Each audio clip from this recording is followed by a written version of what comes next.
What's up everybody? Welcome back to another video. This is the third video in the HTML tutorial for beginners video series. And this series is part of a larger project on how to become a full stack web developer. In the first video, I spoke about the tools that you'll need in order to code HTML with a very brief introduction. In the second video, we coded up a little bit of HTML within our text editor just to show you how HTML tags work. And now we're going to go over the head section of an HTML document, and in particular, what information you need within the head section of an HTML document. All right, so you can always go to my website and you can copy some of the code snippets from here by clicking on the copy icon here. It'll save it to your clipboard and you could use it within your text editor. Again, for this series of videos, we're going to be using VS Code. Now, if you haven't done so already, make sure to subscribe to my channel and hit the notification icon so that way, whenever I create new videos, you'll be notified. All right, so let's go back to our text editor. And now, this is where we left off in the last video. We have our doc type in the top part. This signifies the type of document that we're working with, and this is for HTML5. We have our opening and closing HTML tags. We have our head section over here. Information here will not be displayed by the browser on the front end, but a person can see it if they view page source. And the information in here is important for search engines and browsers when calling in external assets or internal assets, like a style sheet or a JavaScript file, and providing some metadata that's vital for search engine optimization. So let's spend some time here. We have our opening head tag here and our closing head tag here. We have the title right here, and we have the meta tag right here. Okay, so what I'm gonna do here is I'm gonna create a comment block. So a comment in HTML is signified by the lesser than symbol, exclamation point, 2 dashes. I'm gonna give it some space. I'm gonna type out basic meta. Now this is just a comment for us in particular. It'll help us to organize ourselves within our head section. So I'll go to a new line. What I want to do is I'm going to grab this meta tag right here. I'm going to cut it and I'm going to paste it right there. So what we're going to put here is some basic information that the browser needs. So the first thing we'll have in the first meta is the char set or character set. Use the equal sign, which is to assign a value, our quotation marks, and UTF-8. Now, what is this? This is something new to us. This is an HTML attribute with a value. And this attribute of value pretty much sets the character encoding for the HTML document itself. So this is important for us to have. Basically, HTML tags can have an HTML attribute and a value that provides more information. And we're going to be using that a lot, especially when we get into CSS with classes and IDs. So now we have that first one. The second one, I'm going to type out meta again. This time I'm going to say name is assign the value, double quotation marks, author. And then outside of that closing quotation mark, we're going to say content is assigned the value of your name. So for me, it's my name. Then I'm going to close that off. So this is setting the author for this particular web page. Next, we're going to go down to the next line, type out meta, name, description. This is going to be important as well because it provides about a paragraph of information that'll be displayed within the search results. And you want to make this descriptive. Then we'll say content. Now for this, I'm just going to type this out real fast.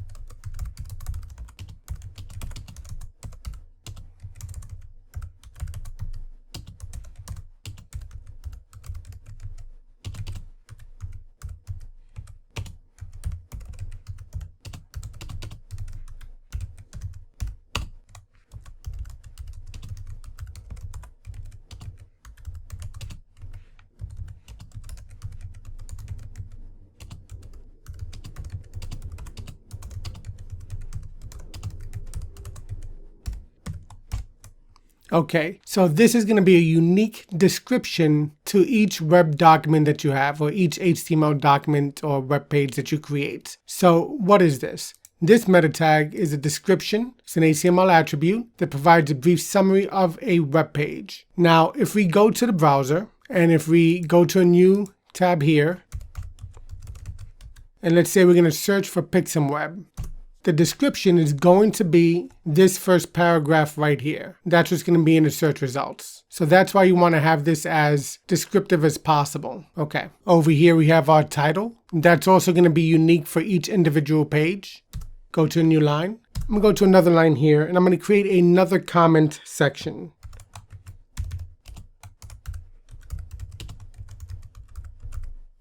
This is going to be for mobile specific.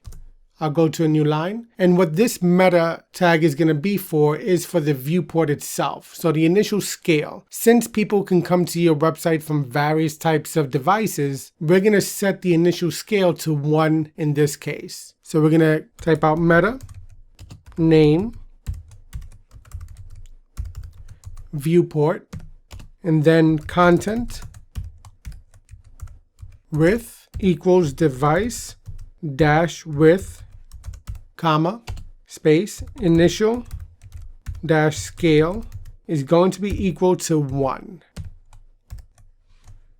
So we have our meta tag here with the attributes name viewport, content, width equals device dash width, comma, initial dash scale equals 1. Now make sure your code looks like this. You're going to want to make sure you have the quotation marks in the proper places, your lesser than and greater than opening and closing part of the tag itself in the proper place, things of that nature. Save that. And now we're going to go to another line. I'm going to create another comment block. This is going to be for CSS. Now, we don't have a CSS document or file yet, but we're going to create a placeholder for now. So if we go back here to our folder structure, right now we just have the one file. I can create another folder and I can call it CSS. In that folder right here, I'm going to create a new file and I'm going to call it style.css. Press enter. So now you see that we have this style.css file and it's inside of our CSS folder. This is a placeholder for now. Right here, we're going to link to that. So we do that not with the meta tag, but with the link tag itself. This is another one of those self-closing tags. Type out link, space, rel equals, quotation mark, style sheet. And then we're going to go to the href equals quotation marks. And we're going to go over file paths in another video, more in depth, but just a quick overview of what this is this is telling the browser where to find that particular file. And it's in relation to this document itself. So in this case, we're going to say, go into the CSS folder and then look for style.css. And then we'll close that off. Let's save that. In here, I'm just going to put in a very basic style for now, just to see if our document is linking properly. So I'm going to type out body, background,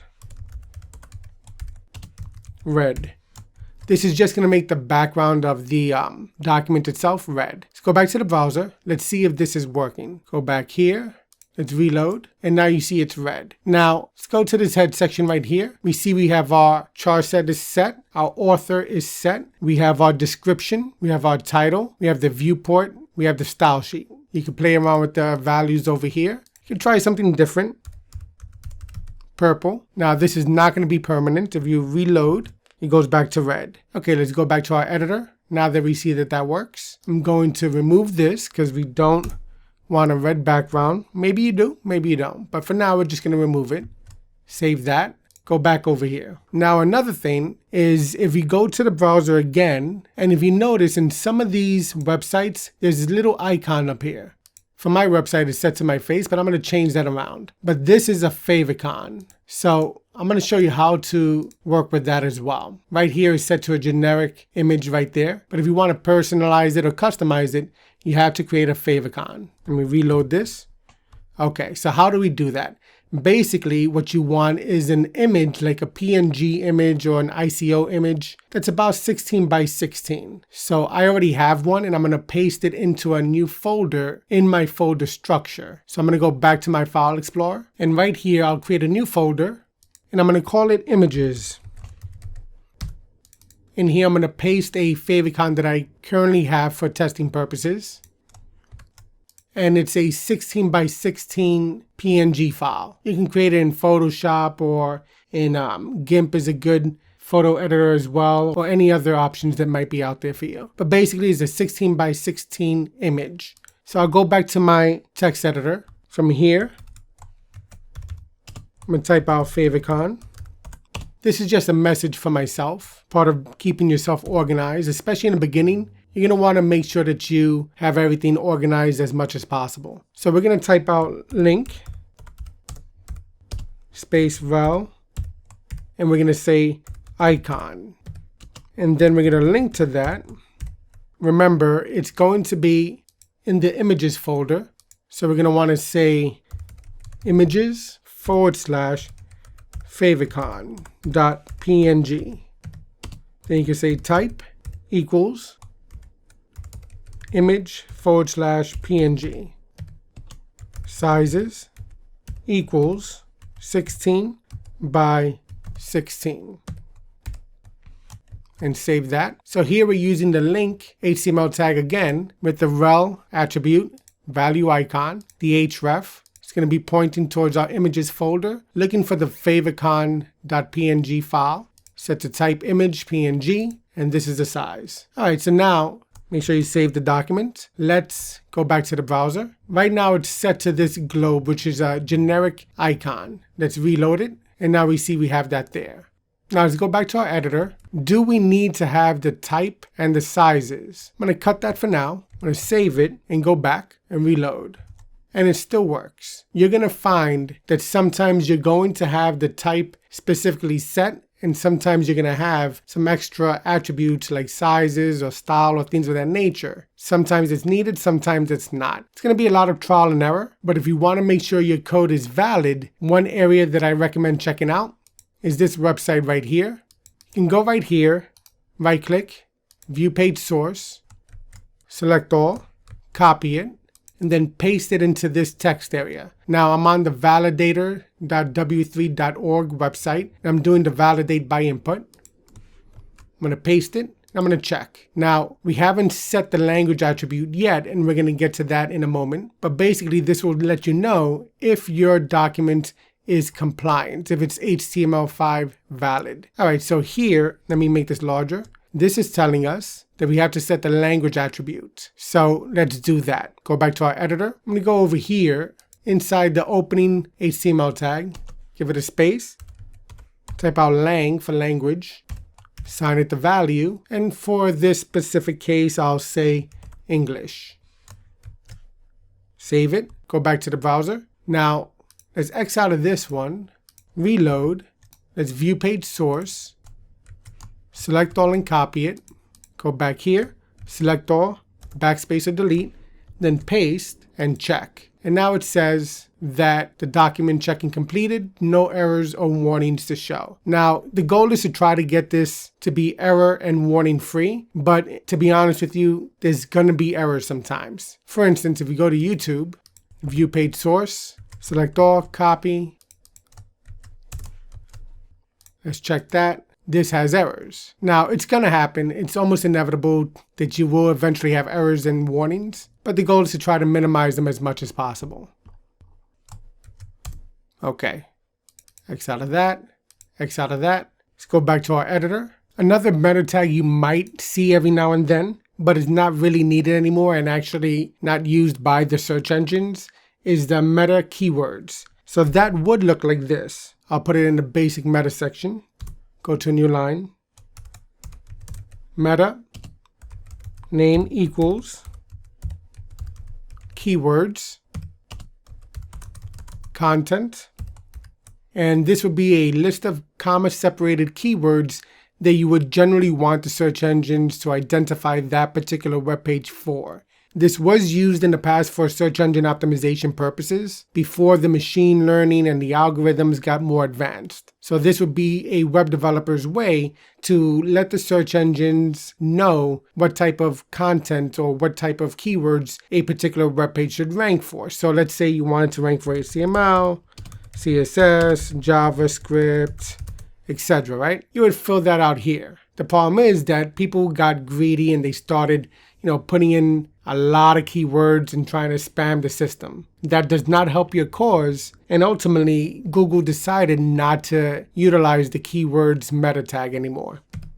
So you might see this, but it's not really needed anymore. So we're not going to include it into our project, but it's important that you recognize it if you come across it. So I'm going to delete that for now. Now you could also see some other information in the head section. So let's say you wanted to, instead of having your styles in the style.css file over here, let's say you had some very particular styles you wanted only for this page. Instead of creating a whole style sheet for that, if it's just going to be a few minor tweaks, you might want to put that style information into the head section. So you do that